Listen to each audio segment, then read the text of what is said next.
soy Davina y aquí estoy otra vez.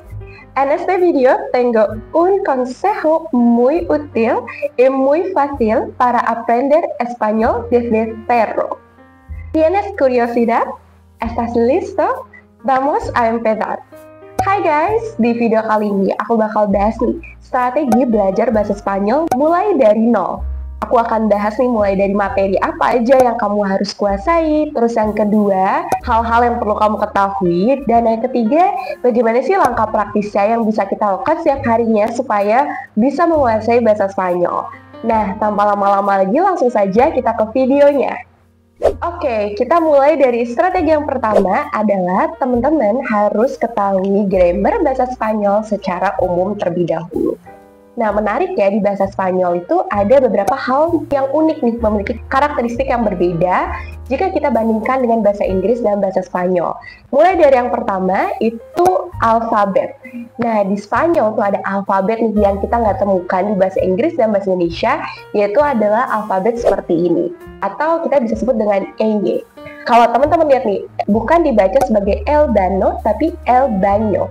Terus aturan alfabet lainnya adalah seperti J di bahasa Spanyol itu nggak dibaca J, tapi dibaca H. Jadi kalau misalnya ada orang namanya adalah Juan, bukan dibaca Juan, tapi Juan. Nah, ini ada banyak ya contoh alfabetnya, tapi itu ada beberapa contoh yang cukup berbeda dengan bahasa Inggris dan bahasa Indonesia. Terus yang kedua, teman-teman harus ketahui juga, di bahasa Spanyol itu ada aturan masculino dan feminino.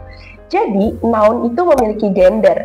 Kalau biasanya yang akhirannya A itu masuknya ke feminino, dan kalau akhirannya O itu masuknya ke masculino. Dengan teman-teman mengetahui ini terlebih dahulu, ini akan memudahkan teman-teman tuh ketika menyusun artikel dalam bahasa Spanyol.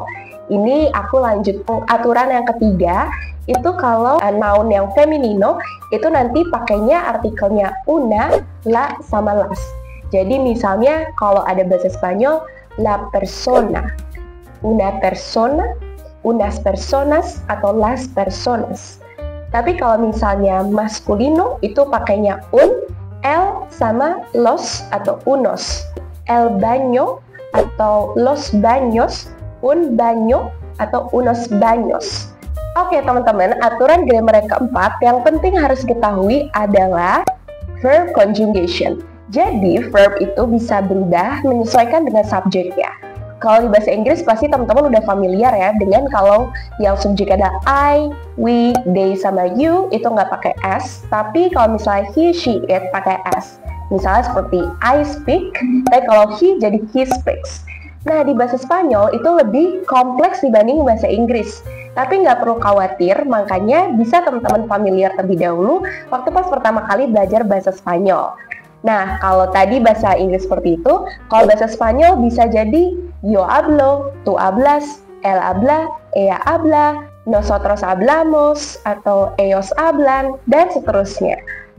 Grammar yang kelima adalah bahasa Spanyol itu pengucapannya lebih konsisten dibanding bahasa Inggris. Jadi kalau misalnya kamu lihat di bahasa Inggris itu banyak sekali ya kata-kata yang hilang kalau kita baca. Misalnya seperti impossible, itu E-nya nggak kita baca, tapi kalau bahasa Spanyol itu E-nya tetap dibaca jadi impossible, atau possible jadi possible. Nah, itu yang menarik ya dari grammar-grammar bahasa Spanyol. Jadi, teman-teman cukup familiar dengan kelima karakteristik tersebut terlebih dahulu. Kita ke strategi yang kedua adalah ketahui cognate patterns dari bahasa Spanyol yang mirip dengan bahasa Inggris. Nah, teman-teman, menariknya itu bahasa Spanyol dan bahasa Inggris itu memiliki kata-kata yang hampir mirip. Kenapa? Karena bahasa Spanyol dan bahasa Inggris itu akarnya dari bahasa Latin. Contohnya seperti apa sih? Ini aku kasih contoh beberapa, seperti yang akhirannya ada seperti T, itu jadi dat di bahasa Spanyol ya. Misalnya apa sih kata-kata T yang dari bahasa Inggris seperti activity, itu jadi actividad, terus productivity, itu jadi productividad, terus kalau creativity jadi creatividad. Contoh kalimatnya seperti ini. La actividad física es importante para la salud. Estudio en la Universidad en Barcelona. Terus yang kedua, contohnya seperti akhirannya seperti tion di bahasa Inggris itu menjadi tion di bahasa Spanyol. Seperti education itu jadi educación, nation jadi nación, information jadi información, mi nación es hermosa. Necesito información sobre la ciudad.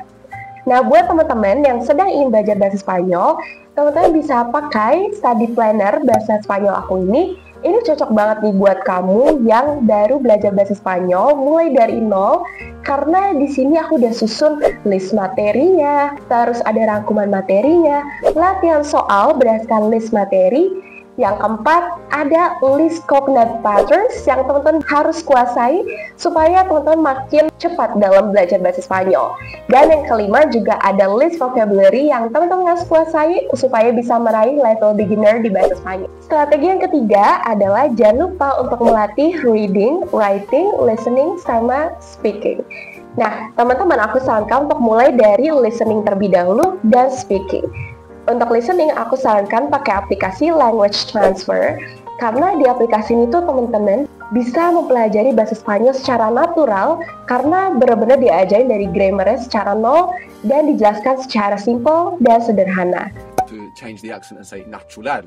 This is not Spanish. You want to think how is it written and pronounce the letters as they are. So how do you think you would say natural in Spanish? Natural. Natural. Good, that's a T. So you pronounce a T. Nah, ketika teman-teman listening, coba teman-teman latih speaking dengan cara mengimitasi apa yang dikatakan oleh speaker yang ada di audio aplikasi tersebut. Nah, untuk reading sama writing, itu aku juga sarankan setelah teman-teman membangun listening sama speaking ini. Jadi untuk reading, teman-teman bisa pakai dari study planner aku, karena di situ ada teks-teks yang sederhana, level A1 yang bisa teman-teman pelajari terlebih dahulu. Nah, setelah itu teman-teman baru deh latihan writing dengan coba mengekspresikan diri teman-teman dalam bahasa Spanyol. Nah, di sini teman-teman bisa menceritakan nih kehidupan sehari-hari teman-teman, perkenalan diri, hobi teman-teman, makanan favorit, dan topik-topik sederhana lainnya.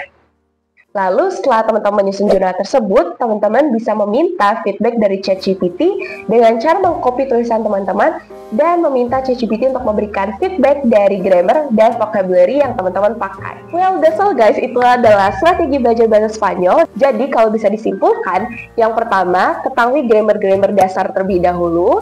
Terus yang kedua, ketahui cognate patterns bahasa Spanyol dari bahasa Inggris. Dan yang ketiga, teman-teman bisa kuasai listening terlebih dahulu, speaking, terus reading, dan yang keempat baru writing. Nah, begitu ya teman-teman untuk strategi belajar bahasa Spanyol dari nol. Kalau kamu mau guide belajar bahasa Spanyol dari beginner level, bisa beli study planner bahasa Spanyol aku dengan cara klik link my description atau yang di komen. Thanks for watching this video and see you in the next video. Bye-bye!